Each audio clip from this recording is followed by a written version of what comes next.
They think that the vaccine might have caused them to do it. We don't know. We don't know. We're looking into it now. Where's Fauci and all this? Fauci hasn't been seen since the incident. That's all I'm saying. That's all I'm saying. Are we rolling? Yeah, we're rolling. You are now experiencing EternalDisco.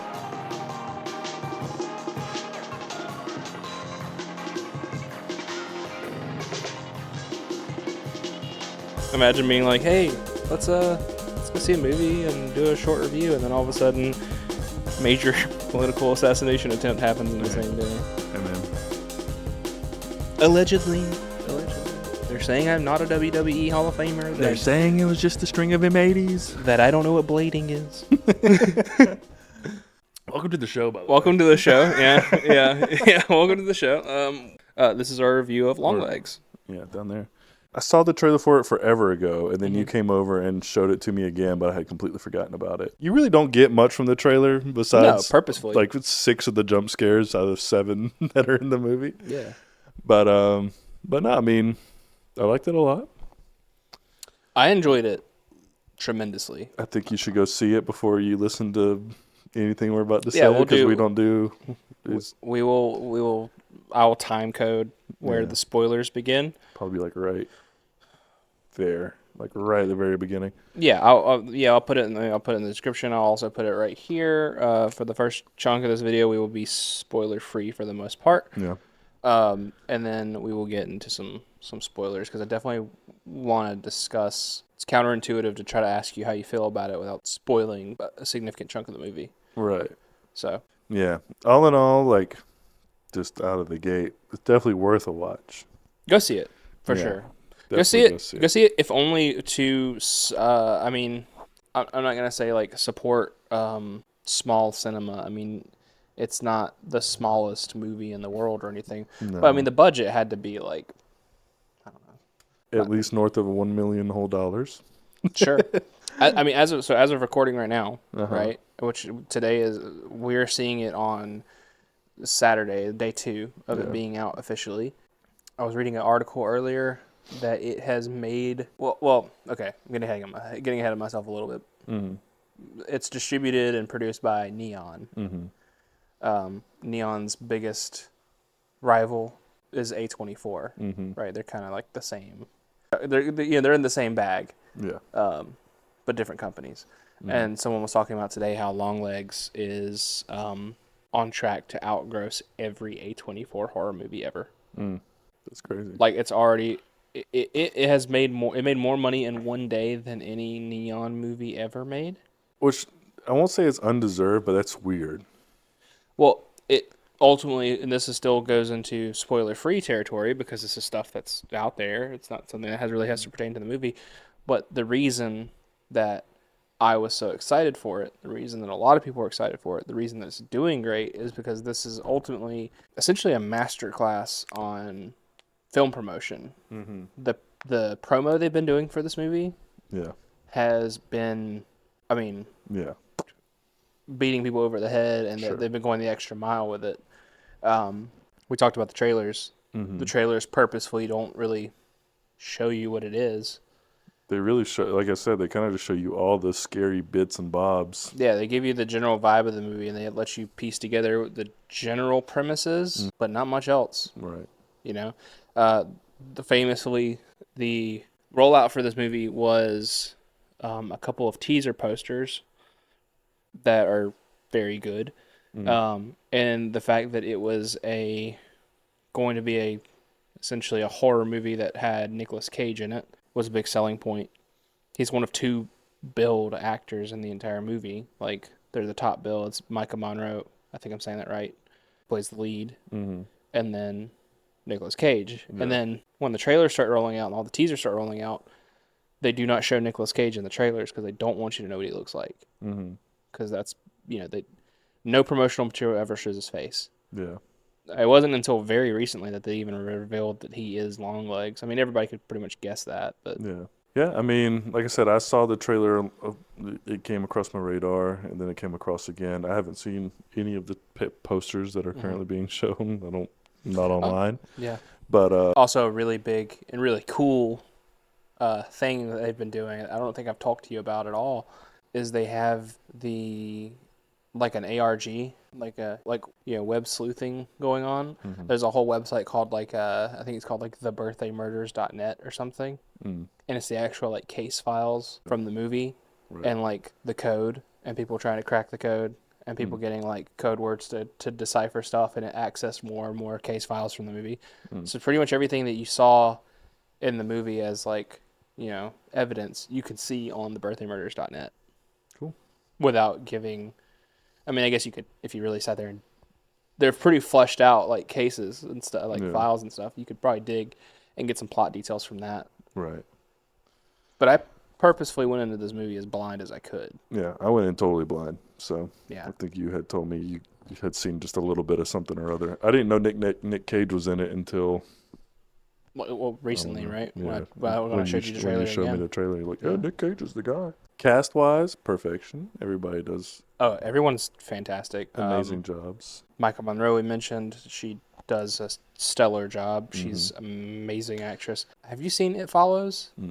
She's incredible in It Follows. That's the only thing that I think I've seen her in. Yeah. I definitely want to see her in more things. I'll have to go watch some of her other stuff because in between that and Longlegs, she rocks. Yeah, she's sick. The formula of the story, the way it's initially laid out, is like perfect for me because I mean, it's Lady FBI, serial killer, Silence of the Lambs. Well, yeah. So that was that's all. That's pretty much all I pieced together from the trailer. It's like, oh, it's gonna be like some weird fucky ass Silence of the Lambs. So whenever it started rolling out and I started getting really hyped for it, the reason I got really hyped for it is I love Silence of the Lambs. Yeah, me too. The serial killer procedural movie genre, like your like Seven, Zodiac, Silence of the Lambs, shit like that. I love shit like that. So, but yeah, like the cast, the story, visually. Actually, I didn't know this was produced or distributed by Neon, but there was like 6 Neon horror movies in the the what do you call it? The trailers the before trailers. the movie.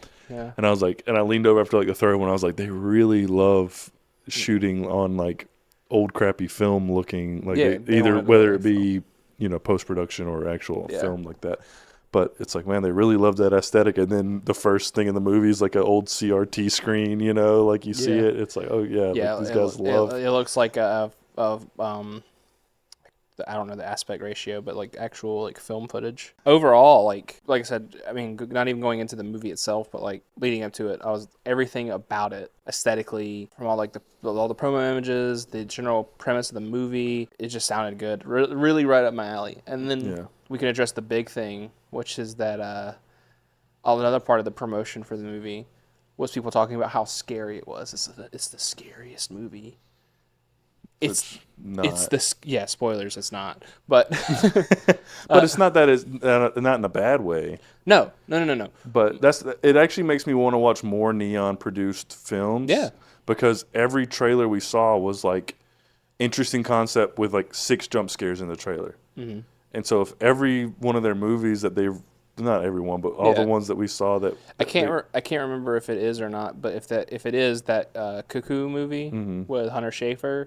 That looks weird because that pops up sort of in this movie a little bit strangely, kind of like threw me off a little bit. That one's pretty good. That one looks pretty cool. I want to see that. But like, it makes me want to watch it if it's like the trailer is interesting sort of premise with 6 loud jump scares, but then those 6 loud jump scares are like the scary part, and then it's just a good movie.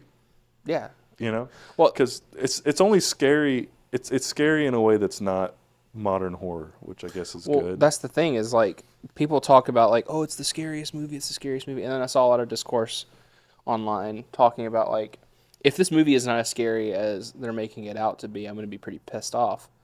Yeah. And my immediate thought was, I don't want it to be as scary as people think it is, because when you're putting it on posters and people are reviewing it, meaning like, it's the scariest movie I've seen ever. It's the scariest movie in 10 years, 20 years, 15, whatever. Yeah. Normally, that means jump scares or like gore. Yeah. And neither of those things really appeal to me at all. Right. Spoilers, guys. I don't really like horror movies that much. I don't like mainline horror. I like to be freaked out. Yeah, I like to be I like to feel uneasy. I like actual like atmospheric horror, you know. Mm-hmm. I like the, you know, not to be cliche, but the fucking it's a metaphor for whatever. Yeah, that's me, right? That's what I want. Yeah, right, know? Exactly. I'm I'm Ari Aster's fucking target demographic. I love Hereditary. I thought Midsommar was good. Yeah. You know. Yeah, I don't know how much more we can really get into non-spoilery besides like a overview score. Yeah. Where we just because this is very much a concept it movie. is for sure. For sure. It's so it lives and dies by that. Without getting into spoilers quite yet, I will say like it lived up to what I wanted it to be. Sure. Mostly. Mm-hmm. Mostly that third act, but we'll get there. Yeah. Mostly lived up to what I wanted it to be. I loved it. I think it's probably my second favorite movie I've seen this year so far. Mm. The only thing that's over it is Dune Part 2. Yeah. But okay, that's fair.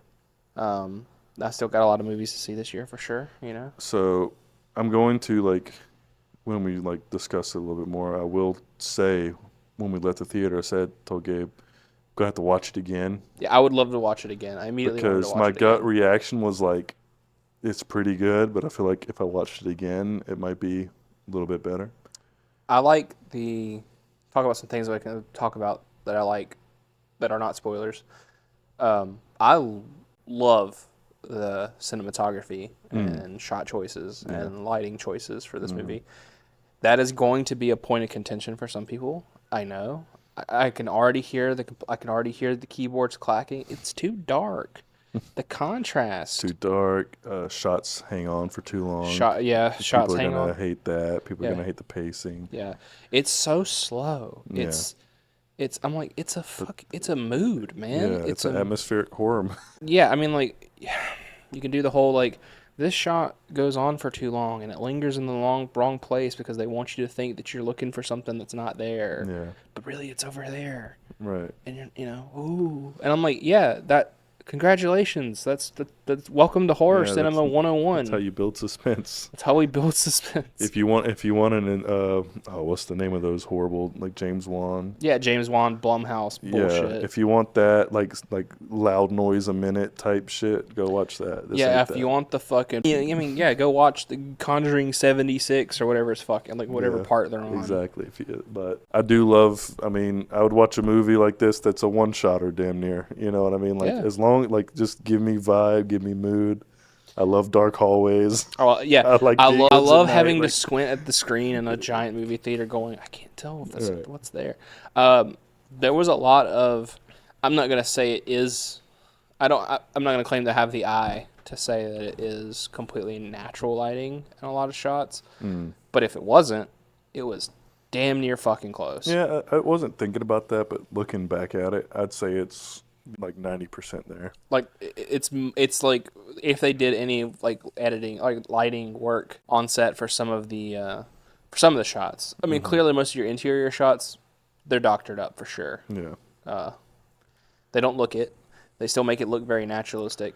But a lot of your like exterior stuff, especially like some of the more like evening nighttime scenes. I'm about to say the driving at night scenes and stuff. Driving at nights, and then there's a particular scene towards the halfway point of the movie, when they're going to investigate like a barn or whatever, and they're outside of that house, and the sun is setting, and it's like almost dark outside, and there's no lights. Yeah. And I was like, damn, that looks good. Yeah. And it looks like they had no light. In that same one, when they go into the barn and the two shafts of light. Oh yeah. Come down. There's great lighting choices. I'm a big fan of the lighting in this movie. We're gonna go on a side tangent, and then we're gonna get the spoilers.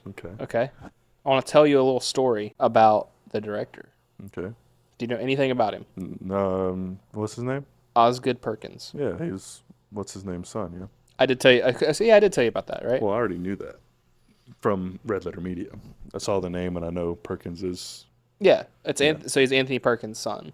He's the son of Anthony Perkins, who is famously Norman Bates from the original Psycho. Yeah. Among other things, he's a prolific actor. There's some pretty crazy stuff to do with his family. Really? So I don't know if you know about Anthony Perkins super well, but Anthony Perkins as an actor was, I'm trying to think of a gentle, like a a correct way to say this, was theorized to be a gay man and was heavily pushed to heterosexualize his image to the point that he is probably one of the most prolific, I'm going to say victim of conversion therapy.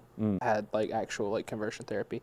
And it's funny, you read a lot of stuff about his life and people who knew him before that happened, and then when he finally got married to Osgood Perkins' mother, and how they were just like, yeah, he was a different person. It's just really interesting stuff. Yeah. Something I didn't know about until very recently. Yeah, I never heard that. Something even crazier, his mother, she died on September 11th, 2001. How, you might ask? Sure. She was on the plane. Like, Osgood Perkins' mother. Osgood Perkins' mother, yeah. Yeah. Yeah, Anthony Perkins' wife. Right. Yeah, his mom died in the attacks. Yeah. On the plane. That's wild. Yeah. You want to talk about some insane lore. Yeah. I mean, I guess, like, more famous people do fly a lot, but there's so many stories you hear of, like, oh, I was supposed to be on that plane. Yeah, well. It's like, holy shit. She died on American Airlines Flight 11. Just random tidbits. I don't know. I just wanted to fit that in there. And we wonder why he makes sad, moody. Yeah. Or, like, you know. Yeah. Oh, man. Yeah. Osgood Perkins.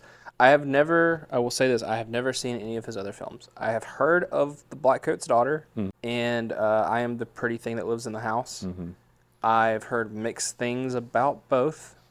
Only thing I know about him is Jay from Red Letter Media. I do believe likes one or both of those. But yeah, I've never seen any of his other stuff, but I do know he does have like that eye for cinematography and stuff, and I've seen like clips from his other movies. Oh, put in famously recently in the last like day or two, he did some press work for this, and he I'll put it right here. He talks about how he does not watch modern horror cinema, and he thinks a lot of it is contrived. Yeah. And when he's talking about this, whether coincidental or not, he specifically mentions all three movies in the Ty West trilogy, like X, Pearl, and Maxine. Really? He's like, I'm not going to watch Pearl. I have no intentions of seeing Maxine. I accidentally watched X for some reason. It was fine. I've got nothing against if you like these movies or not. Yeah. Just not for me. But I'm like, brother, you mentioned someone asked you about modern horror, and you listed off three movies by the same dude. It's hard to not take that shit a little personally. Right. Hey. Very funny. Fair enough, but also that sounds like something I would say because I don't watch it and I don't know these things, and I also. Well, I think the point he was trying to get to was that the point he is trying to get to. I remember one of the lines, basically the last line of it is like, he appreciates horror as a medium in film because it allows you to go a bit further out of your comfort zone. Cerebral, surreal. A lot of these like really inventive films are going to fall under a horror umbrella because that's how you get them made. Right. You know? Like Mike Flanagan stuff. Mike Flanagan stuff where it's like, yeah, it's a horror thing, or it's, a mediation on loss. Yeah. 6 times or however many times. Yeah. However many things he's made. Exactly. It's about loss. But there's ghosts this time. Are vampires or God or aliens? I don't know. But yeah. So let's move into some. We'll go ahead and move into spoilers. Spoilers, why not? Spoilers right here. Don't watch past this. You haven't seen it. Yeah, please go watch Longlegs before you watch this part of the video. Actually, non-spoiler part. Destroy the graphic. I give it like a 7.5. Out of 10? Yeah. No, out of 50. Yeah, out of 10. I don't know what kind of harebrained scale you're giving it. No, I give it like out of 100. I'd say like dog shit. No, like a 7.5 out of 10. Could go up when I watch it again. I'm gonna lean a little higher and say probably like an 8.5 for me, make close to a 9. Teetering on that scale. I could see it going higher or lower on a rewatch. Yeah, for sure. Decent, strong 7. Right. But feeling a light 8 on this one. I'm gonna say 8.5. So. Definitely. I mean, most movies, like I think probably the best movie I've seen this year, I've given a 9, so a 7.5. Pretty good. Is pretty good. But now graphic. Spoilers. Back to the spoilers. Yeah, spoilers. Put some flames on that bitch. All right. But yeah, so I leaned over and I said, "This is The Shining of the Lambs." Which, okay, you're not wrong for one, and two, The Shining, and I don't really consider Silence of the Lambs a horror movie. Well, some people do. I think it's generally considered one. Well, I mean, yeah, I say it's generally considered, but mainly it's just because it's like a super gritty procedural. Yeah. It's like Seven's not like a horror movie. It's just you see shocking images. It's just some crazy and shit. You think about weird shit. You Yeah. know, it's the same thing with Silence of the Lambs, I'd say. So, I don't really consider Silence of the Lambs a horror movie, but I adore it. I think it's like one of my favorite films ever. Yeah. It's a fucking classic. Like it's for all intents and purposes in this genre, especially for its time too, damn near a perfect movie. True. Hard agree. The Shining, I think, is like the single. I mean, I'm not breaking the mold here by saying that I think it's the single probably best horror movie ever. Yeah. Big Shining. I'm a big Kubrick glazer, dude. What can I say? So I'm I've read The Shining and I watched The Shining. I prefer the movie. Oh, 100%. But I love both of them. The book's more like just straight up horror. Well, you get different. You see different shit. You get different messages from them. Yeah, but yeah, I agree. Like the Kubrick movie is pretty much up there. I had a Stephen King phase when I was younger, so Yeah. I read a lot of his stuff. Mm-hmm. I think The Shining is a mind blowing piece of cinema. Yeah. Whereas the book is just a good horror novel. I think all Stephen King is just good, but gets a little blown out. There's some of it that's really good. Mm-hmm. That still has not gotten a great adaptation. Yeah. But that's neither here nor there. yeah, right. One day. But yeah. So the basic premise of here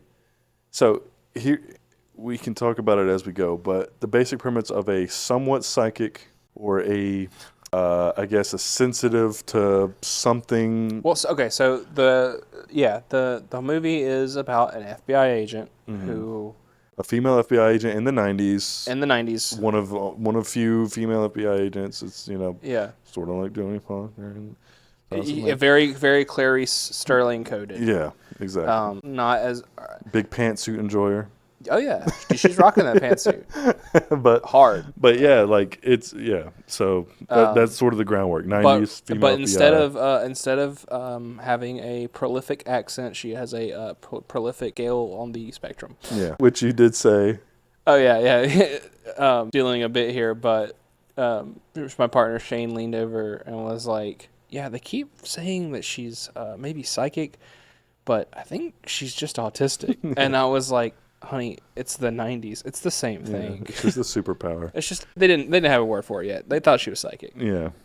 But the idea, originally I was in love with it immediately in the first few scenes when it's the idea of a psychic or sensitive to something out there. Clairvoyant, maybe. Yeah, like FBI agent trying to find, has this thing, something happens very early on, and then they pull her aside and look, you're on this new case, this LONGLEGS case. Yeah, basically they were like, hey, you've potentially tested for, something's here, so we're going to test you for this.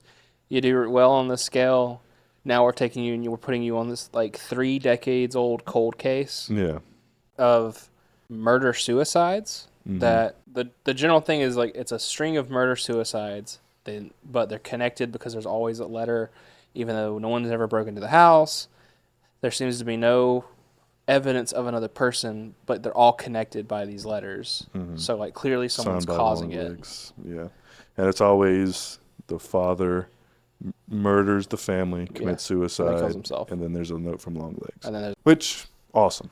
Yeah, great premise. Premise on paper, and I would have preferred if the whole movie was that.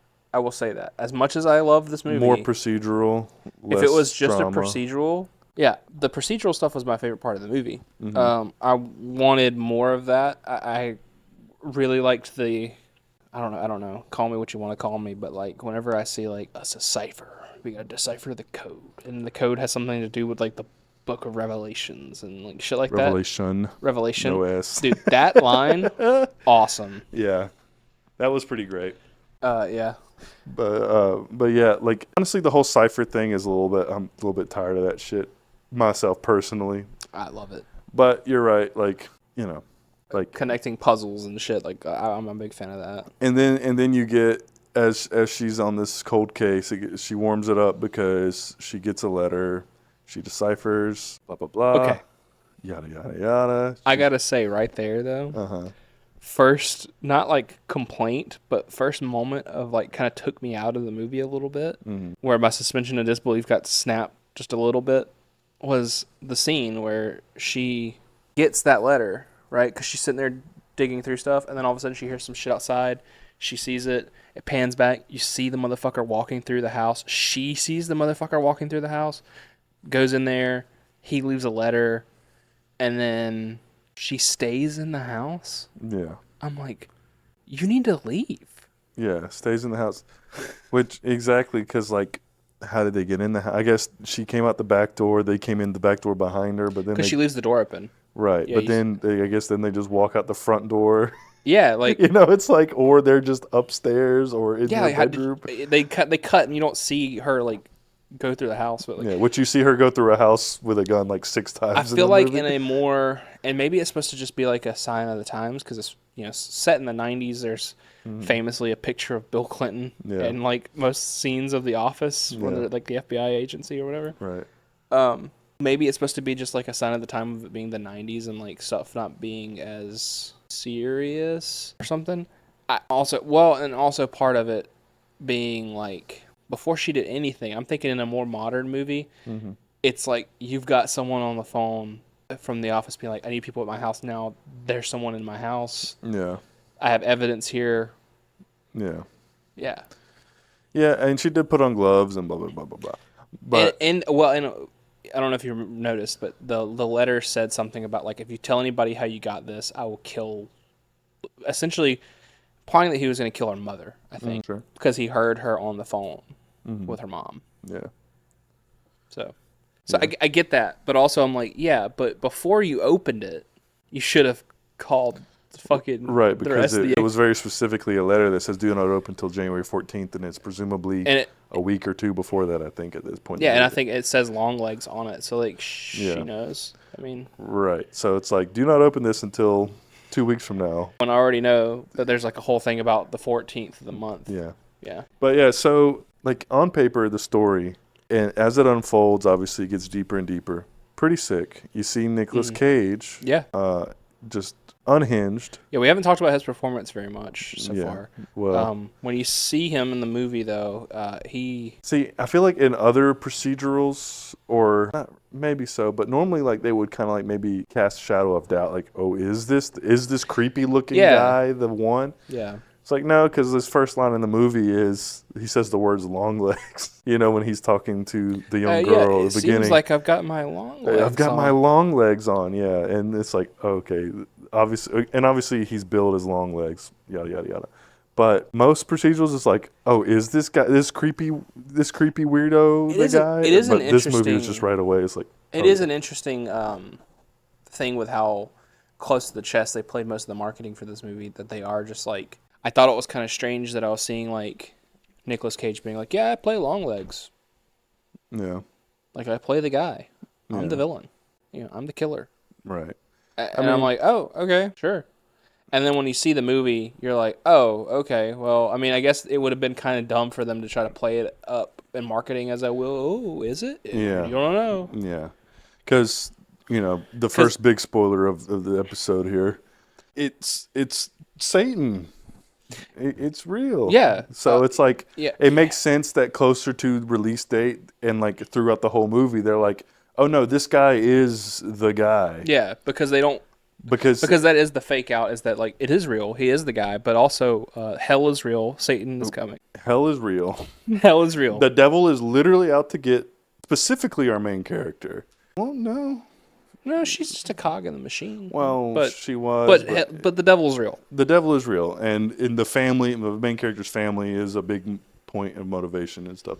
Yeah. So that's why Nick Cage gets to go, oh, I'm long legs, because, yeah, he is long legs, but he is like, he's really bottom on the totem pole of of villains in the movie. The villains in the movie, with literal Satan being the top. Yeah, so hard spoilers here. Yeah. Where the movie takes a turn is you get all of this procedural and them catching up and them finding these clues and, like, you know, taking the fucking red tape and dotting it to Pepe Sylvia ass shit here.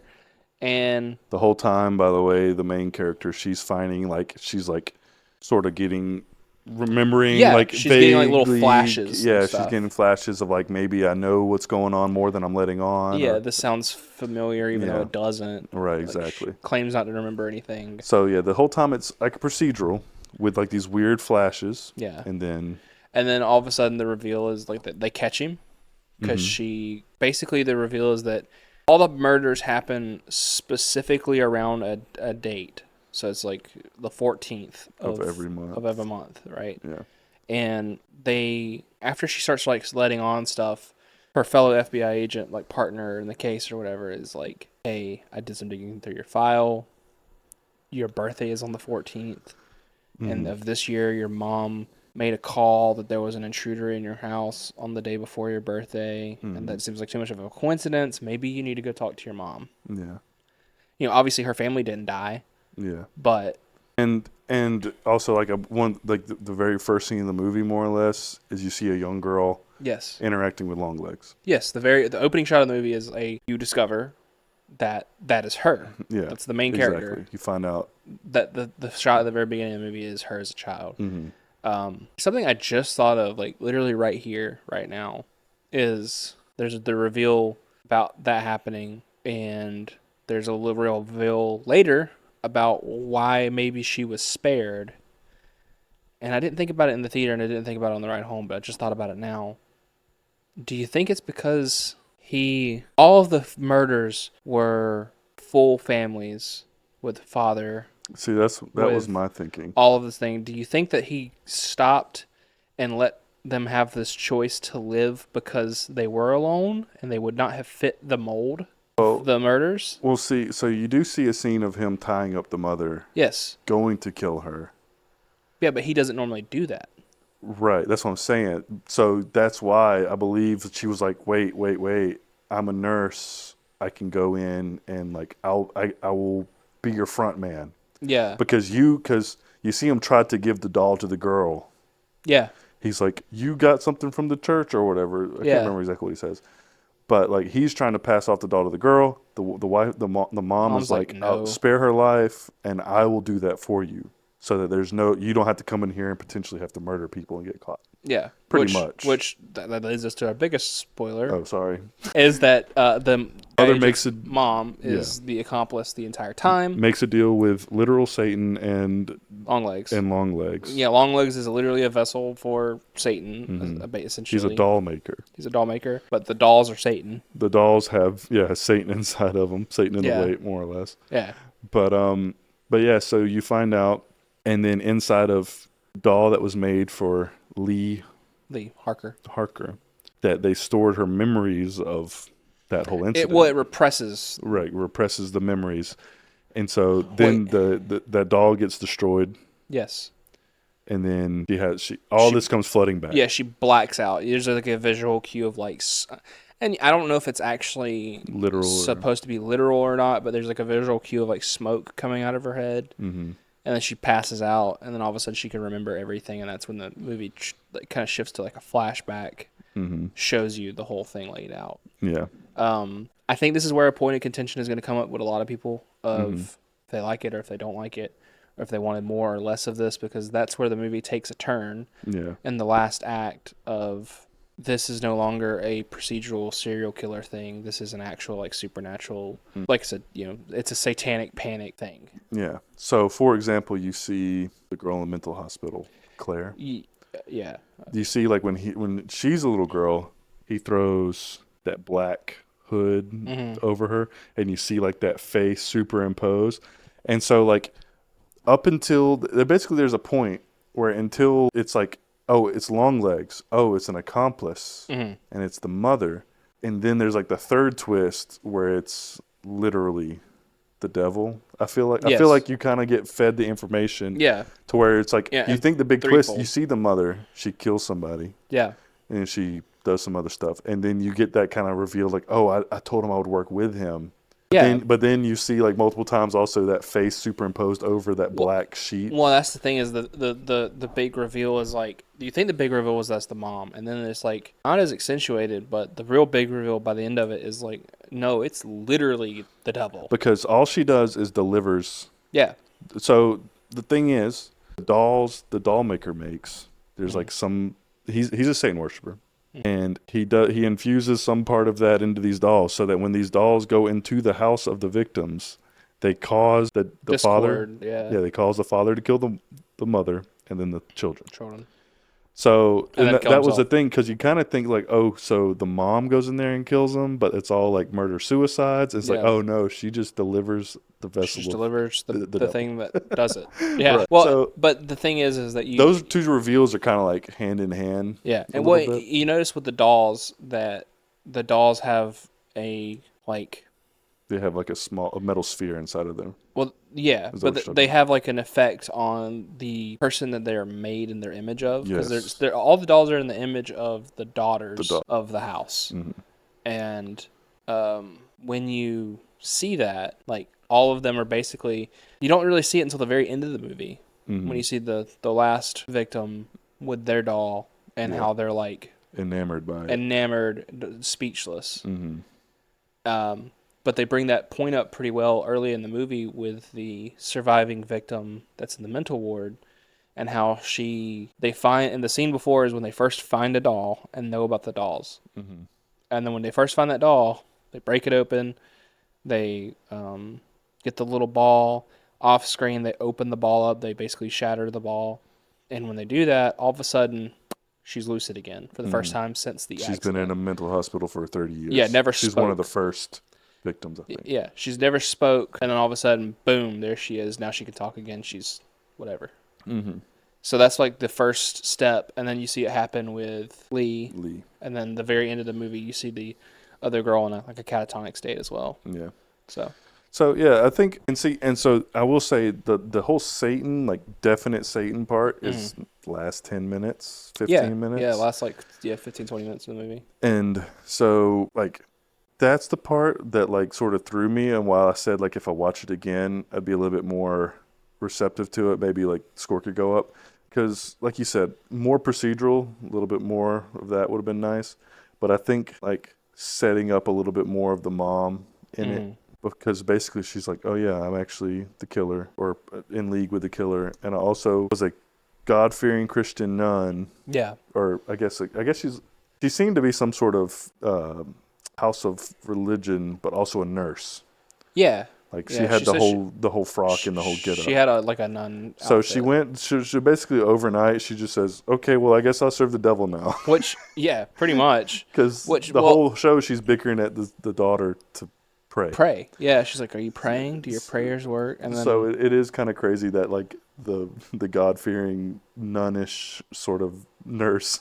Yeah, shout out the actress that plays her, Alicia Witt, I think. So I will say about her, she did a great job. Yeah, she looks like a 30-year-old in 60-year-old makeup or whatever. But yeah, she doesn't. She definitely is portrayed as older in the movie than I think she probably is, or else she just has aged gracefully. Right. Yeah, that's the thing. I don't know if she's actually 60. Or 50, whatever she's supposed to be portrayed as. Probably in her 50s. Because what's her name's 30. Yeah, she the real actress, the thing that I know her the best from, which is gonna be funny, cool link here, but she played Aaliyah in David Lynch's Dune. She is the psychic murder toddler. Damn, that's crazy. When she was a kid. That's wild. Yeah. Well, good to know she's still got the psycho. Yeah, psychic murder mother now. Yeah, exactly. But yeah, I think that's like was the biggest turnoff. Was like, even if it was supernatural, like I was open to supernatural at the beginning, with like I said, with the psychic sort of thing. Yeah, like all that's cool, but like that's the one part that sort of hitched me up. Yeah, is at the very end when she's like, basically she's like, if you stop this family from dying, then like the devil's gonna come fuck us. Oh yeah. Well, she's like, yeah, the reason I did this is so we won't burn in hell. And I'm like, lady, you're going to hell. Yeah, there's nothing, man. Yeah. But yeah, so I thought that was a little weird. It's like and you see like her in the younger years when she's delivering it into like a flashback, and she's obviously distraught with the idea of this. But it's like, I guess for your family, like she wants to do it for her daughter, but it's like, brother, it's a lost cause. Yeah. Honestly, I think to kind of put a bow on this, and this is gonna be kind of a weird take, and some people probably not gonna agree with me here, but we've seen a trend over the last few years where people are like, movies don't have to be 3 hours long. And this movie was a pretty trim hour 45. Hour 40. Hour 40. I think I would have rather it had been longer. Yeah, I think another 20 minutes in the front half. Because I think what really hurts it though is that there's very definitive part 1, part 2, part 3. Yeah. And they all feel about the same length.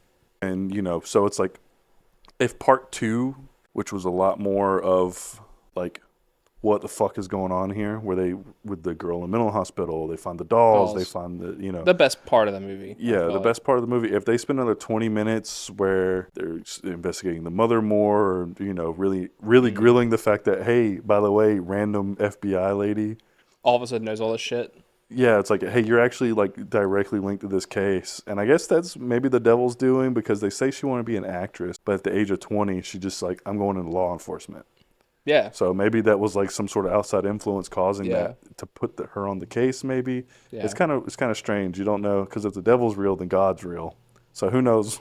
Well, it doesn't have to be, but in this we don't know in the theory of the universe. But I'm just saying, like, there's like some things where it's like all the like, she wanted to be an actress. Now she's an FBI agent that has psychic powers that makes her way onto the case where her mother is the main bad guy. Yeah. It's I don't mind those types of coincidences. I think they work in a supernatural movie. But I think it would have been cooler to see it stretched out a bit to where the reveals really grilling that whole mother-daughter. When those things start to lock in, you're like, oh shit, because obvious to me, the very first girl you see is going to be Lee.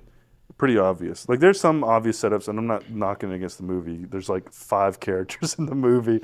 Yeah, but no, that's the thing is, like, there is almost everything that happens in the movie until I think really just the whole, it's the devil. It's really the devil. Yeah. Seriously, it's the devil. Satanic panic is right. Like, it is actually Satan. Yeah. I think until that point, every twist or like notch in the story, predictable sounds like a bad word for it, but like I saw it coming. Yeah. But see, then you have to go, if you're gonna have, it's pretty much just 2 people committing a crime that Satan's involved in. Yeah. There really needs to be some like satanic shit. Like, you know what I mean? Like, I'm not saying it's got to be like Insidious or like James or The Conjuring and stuff, where people are like, blown against walls and held there and stuff. But like, come on, man. Like, let that motherfucker. It would have been cool to see like an actual like. Well, you get that one shot where you see like a goat head behind her at one point. That was pretty cool. Yeah, pretty good shot. So yeah, I just think that like it could have, like, that's the thing. It's like, it's literally Satan, but he's working through 2 kind of broken-minded people almost at that point. Yeah. But like how much power does he have in this situation? Kind of like, let that motherfucker like blow people against. I know I just said I don't want that. Turn into The Conjuring. You know what I mean? Let her shoot bullets at Satan. Yeah. But no, I think it could have gone a little bit deeper. I think. I also think that like. I do genuinely wish it was longer, either as a movie, or I think if you take this exact concept and stretch it out and like make it into like a mini series. Oh yeah, it would be a perfect like 10 episode, like Mike Flanagan style. Yeah, like what's the one I love? Like a Midnight Mass, where you're learning the shit as the main character is. Like, she's like just less like less time jumps, less cuts, like more footage of her figuring it out. Yeah, would have been great. I think. Yeah, exactly. I totally agree. Like, you either got to really let Satan come out and go crazy, or you make it more procedural the fuck out of it. Yeah, exactly. Give me fucking NCIS long legs. You know what I mean? Yeah, and so I will say the scene where Buddy bludgeons himself to death. Oh yeah. I mean, that's a really cool scene. I love me some just absolutely over the top violence. Yeah. And like, I do like that that's not the last time you see Nick Cage, because up to that point Nick Cage was in the movie for 5 minutes maybe. Combined, yeah. I will say, every time Nick Cage is on screen, it ends with him screaming, like yelling or singing or screaming. But then there's always that, like I said this in the theaters, that rising high-pitched like string swell, you know, and then as soon as the cut happens, it cuts off. It's like, he's creepy enough, man. Cause he'll legit just be sitting in his car, driving down the road, like yelling at the top of his lungs, some like crazy shit. Yeah. It's like, you can just hard cut it at that, man. You don't have to blow my eardrums out. Yeah. Every time he's on screen, every time it cuts, there's that high pitch riser, and it's like, I'll have to it's like, come on, man, give me a little bit of room to breathe on that type of shit. I'll have to show you the picture, but there's a promo picture, and it's a poster, right? Came out like a month ago, before the movie came out. And it's also the cover of, they're doing a vinyl for the soundtrack for Longlegs, which I don't really think it had much of one to it. It literally had like, it might have been the same song at the start and end of the song, at the start and end of the movie. Like the actual licensed music. No, those are two different songs for sure. Well, because the one at the very end was fucking Bang a Gong, Bang a Gong, you know. No, I don't know. They sound like the same song to me. It's probably the same artist, I think, because they quote it at the beginning of the movie as T-Rex. Yeah. Yeah. Yeah. So, yeah, there's really not much musically. I don't. There's a few licensed songs, and then that's. But there's some ambiance to it, but I don't know. It is what it is. More power to soundtrack people. Those are weird guys. Right. Engagement in the comments. Tell me how right or wrong I am. The vinyl cover is the same image as this poster. Okay. I'll put it here. Yeah. A friend of mine who saw the movie before we did was like, I posted about it, and he was like, "Whoa, spoiler!" And I was like, "Brother, how is a fucking poster that like has been out a spoiler for the movie that I haven't seen?" And he was like, "Well, I mean, I didn't know it was he was like, I didn't know it was a poster, but he's like, also you'll see it coming a mile away, but you know, it is a pretty integral shot, and it in hindsight, it is funny because he's right, because the poster is an image of her mother covered in blood with a nun outfit on." Yeah. But it's in the red, black, hyper contrast, so you can't tell who the actress is. So I mean, you can't really tell who it is. But and after seeing the movie, you look at it and you go, "Oh shit! All right." Yeah, fair enough. They want to say, I think the creepiest shot was also the first time you see Nick Cage, because I was reading some articles about it, and like he's like, I want to be like androgynous. I want to be like kind of creepy, white pasty face. Like, had all these like weird sort of qualities, like to the way I look. But then he's never shot directly. Yeah, you see a lot of like chest level shots. Yes, and you'll see like the chin. But then the very first scene where he's like, I got my long legs on, and he squats, and then it hard cuts right there, like that right there, like that, like I could have used some more of that, just like like Nick Cage being unsettling as fuck. Yeah. But I will say, like, it is funny that like red is like a big theme in the and Nick Cage's character wears a lot of white. He's like very white, and like when he kills himself, he tops himself.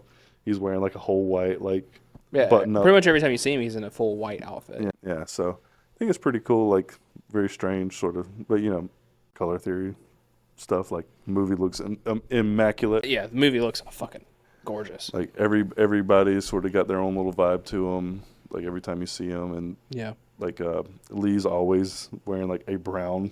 Yeah, always she lives in like an 1800s log cabin. Yeah, and she's always wearing like brown pantsuits. It's like, all right, girl. Yeah, get it. I mean, do what you do. Fucking cottage core baddie over dude, here. Yeah, fucking shout out my FBI Keira Knightley, dude. Yeah, I think it's paced out perfectly, like delivered perfectly. But like you said, I think they could have paced it out even more perfectly and expanded. I think it needed to be longer. Yeah, but I think like for what it's worth, that's why I say like 7.5 could go up. Like it is just fucking creepy.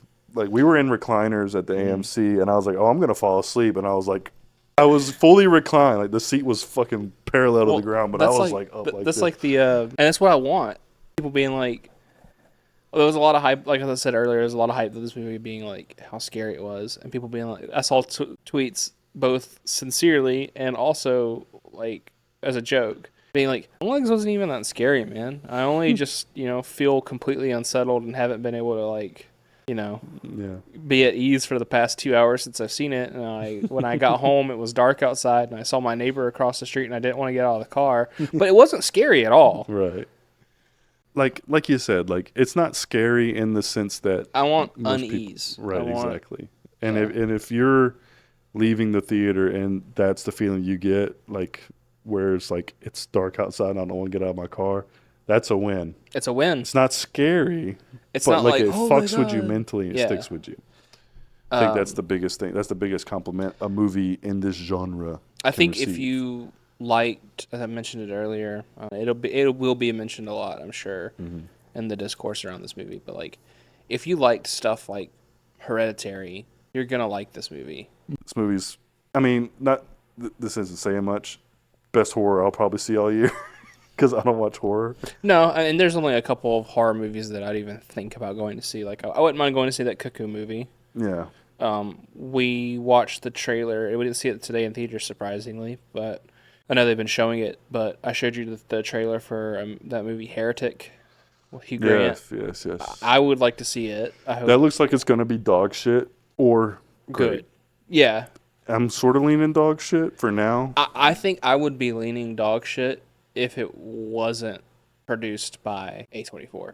Yeah. Because it's just A24 say, get me some of that Saw money. Maybe. It's like, how can we make an elevated Saw style film? Kind of, yeah. But, more religious undertones in that movie too. I mean, that's the Heretic, but that's how you make horror movie now. Some of the best horror you can make has to do with literally Midnight Mass is literally religious. Yeah. Midnight Mass. It's religion is the key to that. Like, yeah, it's just great. Like, I just love religiously themed horror movies, or I'm interested by as an fucking Christian expat over here. Yeah.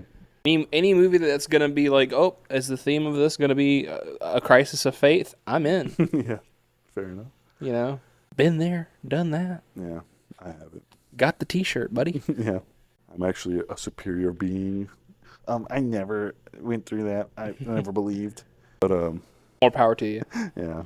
I'm just smarter. Looks like when I deliver a doll to your house, it looks exactly like you would a lead ball inside of it. You won't be got. But yeah, I just simply will deny the gift.